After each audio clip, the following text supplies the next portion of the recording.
Rodrigo Mocelin contradiz Marcos Granconato e este contradiz Rodrigo Mocelin, tentando defender a indefensável dupla predestinação calvinista. Graça e paz, povo de Deus, graça e paz, povo abençoado. Vamos de mais um vídeo para o nosso canal e, se o nosso conteúdo é proveitoso, é edificante e te ajuda a entender as escrituras, compartilhe o nosso vídeo, dê o like, comente, jogue nas redes sociais para que o YouTube entenda que há edificação no nosso conteúdo e possa então jogar o conteúdo para mais pessoas. Sem mais delongas, vamos ao vídeo. Romanos capítulo 9 é a questão.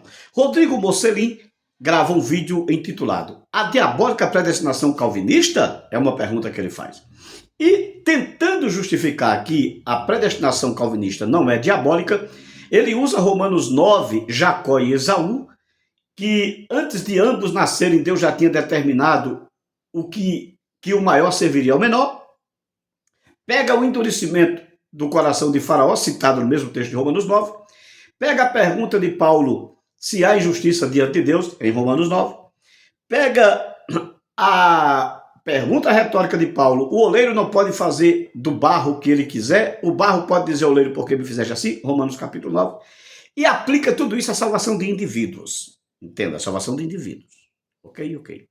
Marcos Granconato, encurralado por César Cavalcante em um debate na internet, em um podcast, o César cita Romanos 11:32, que Deus encerrou todos debaixo da lei para usar de misericórdia para com todos. Granconato vai e diz, aí está falando de Israel versus gentios, judeus versus gentios.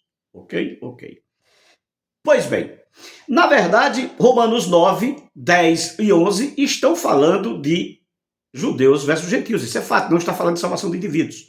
Mas a interpretação de Granconato quebra a interpretação do Mocelin, a interpretação do Mocelin vai contra a do Granconato e ambas quebram o calvinismo. Vamos ver? Fica até o final. Segura! Teorias que surgem para tentar explicar isso aqui. Soberania de Deus e responsabilidade humana. Polinismo, por exemplo. Eu tenho a teoria de Paulo. Paulo se cala e também me cala. Você vai ver, ele se cala aqui. Ele apenas diz que é assim, que Deus predestinou todas as coisas, mas de modo que o homem é responsável por aquilo que faz. É só isso que ele fala. Observe, ele vai tentar dizer que não tem explicação. Paulo diz que é assim e acabou, não tem explicação. Essa é a exegese do Mocelin, que é a exegese do calvinismo, né? Mas que Granconato quebrou essa exegese. Você vai ver que ele fala isso aqui. Vamos lá, Romanos 9, versículo 11. Pois os gêmeos não tinham nascido nem praticado bem ou mal, para que o propósito de Deus segundo a eleição permanecesse firme, não por causa das obras, mas por aquele que chama. Os gêmeos foram, o destino de cada um deles foi determinado antes mesmo do nascimento deles. É o que Paulo está dizendo aqui, não tem como fugir disso, meu Deus do céu. Está claro aqui. Ele determinou o destino deles, de ambos, antes mesmo de terem praticado bem ou mal, diz o texto. Antes mesmo de terem nascido. E ele continua. Verso 14. E diremos a injustiça da parte de Deus, porque é isso. Gente, presta atenção em mim agora. Olha aqui pra mim. Quando nós pregamos o texto bíblico, as pessoas, elas não dizem exatamente isso em relação a essa pregação que eu estou fazendo. Que isso, que Deus é injusto. Gente, se eles dizem isso, estamos pregando corretamente. Porque estamos levando o nosso público à mesma reação que aquele público ímpio de Paulo estava tendo quando Paulo... Aqui o Mocelin usa a falácia da retórica. Qual é a falácia da retórica? Gente, o povo não acusa o calvinismo de Deus ser injusto dentro da predestinação calvinista. Gente, se o povo acusa o calvinismo, então nós estamos certos, porque o povo ímpio também questionava Paulo, e Paulo está combatendo o povo ímpio que dizia que havia injustiça de Deus em escolher uns e salvar outros. Não, Mocelin, não. Na verdade, não é justiça da parte de Deus, há uma falta de interpretação do amado, com todo respeito, é claro, contra o que Paulo coloca. Romanos 9 não está falando de salvação de indivíduos, está falando de salvação de judeus versus gentios, está falando de nações, está falando de povos. Então não é que há injustiça da parte de Deus, há uma interpretação errada do calvinismo e o Granconato vai reconhecer isto. Vamos ver o Granconato reconhecendo isto quando ele é encurralado por César Cavalcante. Vamos lá, solta o vídeo. Segura aí. Você vai entender agora. Assim me localiza meu hoje. Amanhã você vai se agradecer. Assina logo. Perdão. Ela é toda criatura, ela é sincera. Porque senão, se apenas, olha, prega para toda criatura, mas nem todo mundo, mesmo que o cara aceitar, mesmo que o cara e tal, nem todo mundo. Não é sincero. O texto de Romanos, capítulo 11, versículo 32, eu queria considerar consideração do professor. A palavra todos aparece 2 vezes, como ele sabe. Deus encerrou a todos na desobediência. Que todos é esse? Todos os seres humanos. A fim de usar misericórdia para com todos. Mas aí o todos, na explicação dele, para defender essa teologia, ele vai tentar dar um jeito para falar que esse todos não é todos. Entende? Então, eu entendo que Jesus Cristo morreu na cruz por todos os homens. Então segura. César Cavalcante cita Romanos 11:32. Deus encerrou a todos debaixo da lei para usar de misericórdia para com todos. Neste texto está se falando, assim como Romanos 9 também, Romanos 9, 10 e 11. O macrotema, que na verdade, Romanos 6, 7, 8, 9, 10 e 11. Há um macrotema geral que é judeu versus gentil. E os microtemas, que são as perícopes paragrafadas, as perícopes enunciativas pontuais subordinadas ao macrotema, elas não podem contradizer o macrotema. E qual é o macrotema? Judeus versus gentil. Granconato aqui vai dar a explicação exata. Escute.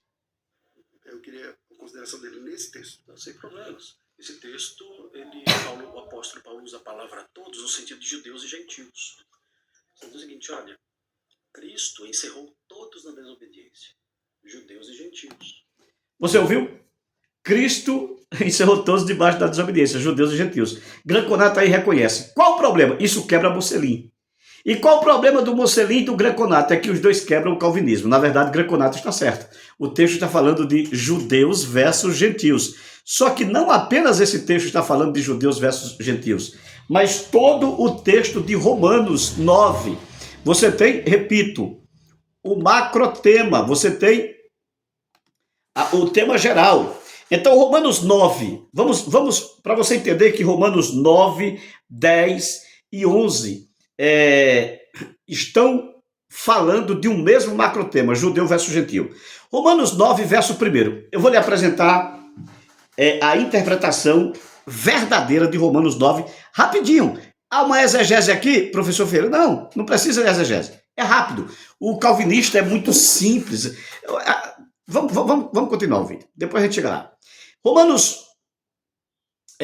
9, verso 1 diz assim, ó, em Cristo digo a verdade e não minto. Verso 2, que tenho grande tristeza e contínua dor no meu coração. Verso 3, porque eu mesmo poderia desejar ser anátema de Cristo por amor de meus irmãos, que são meus parentes segundo a carne. Verso 4, que são israelitas, dos quais é a adoção de filhos, e a glória, e as alianças, e a lei, e o culto, e as promessas. Verso 5, dos quais são os pais, dos quais é Cristo, segundo a carne, o qual é sobre todos, Deus bendito eternamente. Amém. Então Paulo está dizendo, eu gostaria de ser anátema por amor dos meus compatriotas, os judeus. Meus compatriotas quem? Os judeus. Então o assunto aqui é judeu versus gentil. Olha Romanos 9, o versículo 25, eu estou pegando os pontos centrais do texto para mostrar que o macrotema é este, judeu versus gentil. Verso 25, Romanos 9. E sucederá que no lugar que lhes foi dito, como também dizem Oséias, chamei o meu povo ao que não era meu povo, e amada a que não era amada. Verso 26, e sucederá que no lugar que lhes foi dito, vós não sois meu povo, aí serão chamados filhos do Deus Altíssimo. Também Isaías diz, ainda que o número dos filhos de Israel seja como a areia do mar, o remanescente é que será salvo. Ou seja, Paulo vai falar aqui que Deus salvou alguns dentre os judeus, mas que a nação judaica, o judeu como povo, que é como coloca o Granconato, realmente foi endurecido. E o versículo 11, que é o versículo que fala amei a Jacó e aborrecer Esaú, vai falar justamente de judeu versus gentil. Porque não tendo eles ainda nascido, nem tendo feito bem ou mal, para que o propósito de Deus, segundo a eleição, ficasse firme, não por causa das obras, mas por causa daquele que chama. Então você tem Jacó e Esaú. Mas Jacó e Esaú, quem representam aqui? Representam cada cristão individual, cada pessoa que aceita a Cristo individualmente? Não. Como diz Granconato, encerrei a todos debaixo da lei, para usar de misericórdia para com todos. Ou seja, judeu versus gentil. Aqui é judeu versus gentil. É indiscutível isso. Gálatas 4, 25, 26. Gálatas 4, 23. Vamos ler o texto. Gálatas 4, 23 a seguir, só para você entender, no contexto paralelo, que tanto Isaac quanto Jacó e Esaú representam nações, povos e não pessoas individualmente. Gálatas 4, 22 a seguir diz assim: porque está escrito que Abraão teve 2 filhos, um da escrava, outro da livre. Todavia, o que era da escrava nasceu segundo a carne, mas o que era da livre por promessa. O que se entende por alegoria? Porque estas são as 2 alianças, uma do Monte Sinai, gerando filhos para a servidão, que é Agar. Ora, esta Agar é Sinai, um monte da Arábia, que corresponde a Jerusalém, que agora existe, pois é escrava com seus filhos, o povo judeu. Mas a Jerusalém, que é de cima, é livre, a qual é mãe de todos nós. Então nós temos aí judeus versus gentio. Isaac representava uma nação, está lá em Gênesis, né? No teu ventre tem 2 nações, no teu ventre, falando de Jacó e Esaú, há 2 nações, no teu ventre a maior servirá a menor. Essas nações representam, em primeira instância, os ismaelitas e o povo judeu, mas em aplicação paulina, em significação paulina, judeus versus gentios. Para você ficar bem assim, seguro do que nós estamos mostrando, vamos pegar agora Romanos capítulo 10, e aí você vai ver que de fato e de verdade o texto é uma referência. Jacó e Esaú é uma referência a judeu versus gentio, é uma aplicação que Paulo faz a judeus versus gentios, assim como Isaac e Ismael representavam a lei e a graça, o povo judeu representando a lei e o povo gentil representando a graça. Repito, em primeira instância, Israel, ou melhor, os ismaelitas, e na aplicação paulina, os gentios. Agora, você observa que no capítulo 9 de Romanos, Paulo começou dizendo: irmãos, eu queria ser anátema por amor do meu povo, Israel. Israel nação, Israel estatal? Sim. Olha o versículo 1 do capítulo 10, para você entender que é continuação do mesmo tema. Irmãos, o bom desejo do meu coração e a oração por Deus, a Deus por Israel, é para a sua salvação, porque lhes dou testemunho que tem zelo de Deus, mas não com entendimento. E aí Paulo continua, falando de judeus versus gentios. Olha o versículo 11 do capítulo 10, 11. Porque a escritura diz: todo aquele que nele crê não será confundido. Agora olha Romanos 10 e 19. Mas digo, porventura Israel não soube? Primeiramente diz Moisés: eu vos porei em ciúmes com aqueles que não são povo, com gente insensata vos provocarei a ira. Então, qual é o tema aí de Romanos 9? É judeu versus gentio. Judeu versus gentio. Romanos capítulo 11, verso 25 e 26 diz assim: e não quero, irmãos, que ignoreis esse segredo, que o endurecimento vem em parte a Israel. Depois Paulo diz que isso é um segredo, mas Paulo vai explicar. Vem em parte a Israel até que haja entrada a plenitude dos gentios, e assim todo Israel será salvo. Ou seja, o macrotema é judeu versus gentio. Então, o que é que nós temos aí? Nós temos aí 2 verdades. A primeira verdade: o povo fala de Israel versus gentios. Granconato quebra Mocelim, Mocelim vai contra Granconato, e os dois quebram o calvinismo. Segunda verdade: quando o argumento de Mocelim é quebrada pela sua má interpretação sobre Jacó e Esaú, conforme os textos que nós mostramos, que representam 2 nações, automaticamente a dupla predestinação de indivíduos no calvinismo é quebrada. Gente, é quebrada, acabou. Quebrada. Tá claro. E o Granconato reconheceu isso. Só que o Granconato precisa fazer suas manobras para defender a indefensável dupla predestinação. E Mocelim faz uma exegese errada de Romanos 9 para tentar defender a indefensável dupla predestinação. Mas aí Mocelim continua. A injustiça da parte de Deus, já expliquei que não há injustiça. Há uma má interpretação calvinista.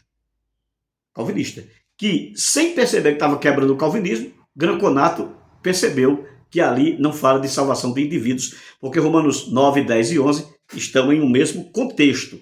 Eu mostrei isso aqui para vocês, tá? Mostrei isso para vocês. Olha só para você ter uma ideia, Romanos 11, olha como Romanos 11 começa. Olha só para mostrar. Digo, pois, porventura, rejeitou Deus o seu povo? De modo nenhum, porque também eu sou israelita da descendência de Abraão, da tribo de Benjamim.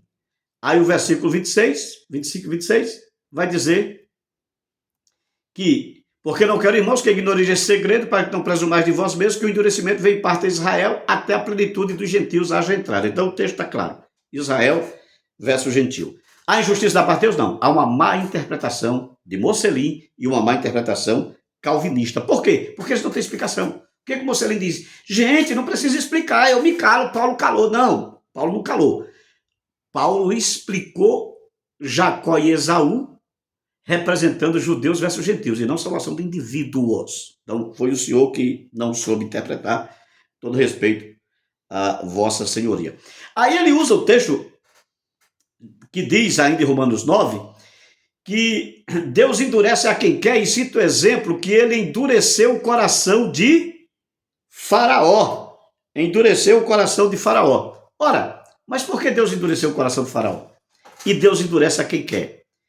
E o texto diz para que a vontade de Deus seja feita. Aí você tem duas perguntas. Primeira, por que Deus endureceu o coração de Faraó? E segunda, a vontade de Deus. O Mocelin fala no vídeo que Deus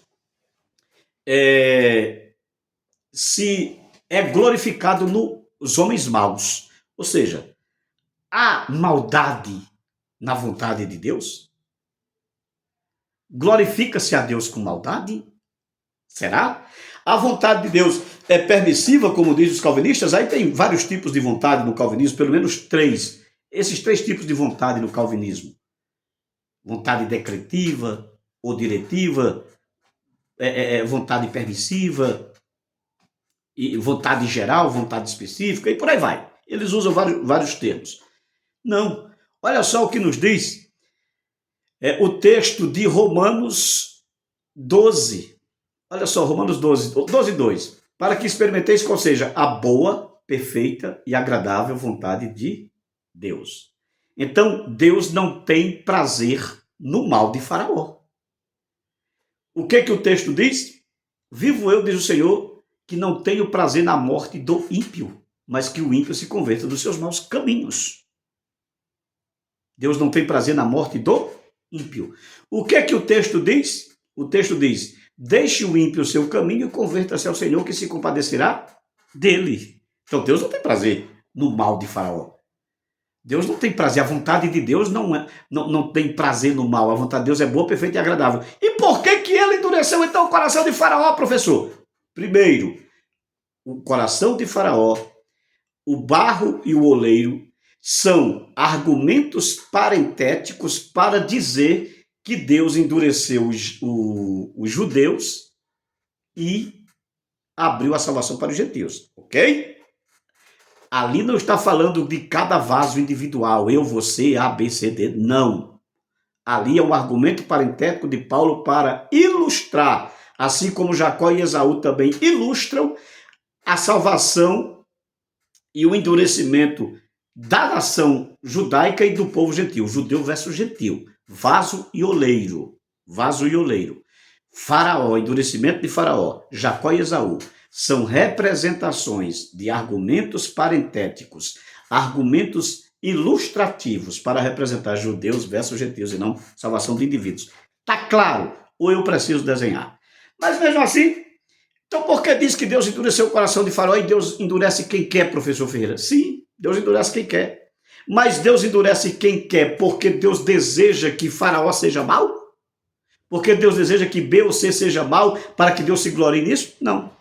E por que então? Êxodo 3, 19, responde, eu vou ler, verso 19 e 20. Êxodo 3, 19, olha porque Deus endureceu o coração do Faraó. Eu sei, porém, que o rei do Egito não vos deixará ir. nem ainda por uma mão forte. Deus está dizendo, olha, eu conheço o rei do Egito.